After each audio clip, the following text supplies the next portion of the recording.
নমস্কার সবাইকে, আশা করি সবাই ভালো আছেন। চলে আসলাম নতুন আর একটি ভিডিও নিয়ে। ইলিশ মাছের ডিমের ভুনা। বাজার থেকে মাছ এনেছিল, ডিম ছিল। আমি ডিমটা আলাদা বের করে ধুয়ে লবণ হলুদ মরিচ গুঁড়া দিয়ে মাখিয়ে রেখে দিলাম।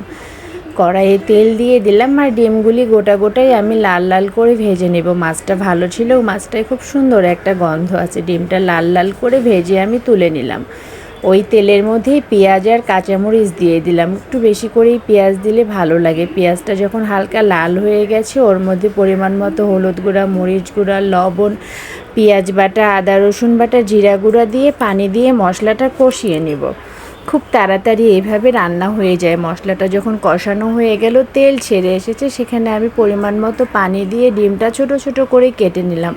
খুব একটাও ছোট করব না, বাসায় মানুষ হিসেবে আমি পিসগুলি করে নিলাম। আর ঝোলের মধ্যে ডিমগুলি দিয়ে দিলাম। এটা খুব সহজে অল্প সময়ে রান্না হয়ে যায়। গরম ভাত দিয়ে খেতে খুব ভালো লাগে। মশলা দিলেও হয়, না দিলেও হয়, তবে মশলা দিয়ে করলে একটু মাখো মাখো হয় আর আমাদের কাছে ভালো লাগে। অল্প সময়ে 3-4 মিনিটই তৈরি হয়ে গেছে। দেখতেও খুব সুন্দর লাগছে, গন্ধটাও খুব ভালো আসছে। আমার ভিডিওটি যদি ভালো লাগে, লাইক কমেন্ট শেয়ার করে পাশে থাকবেন।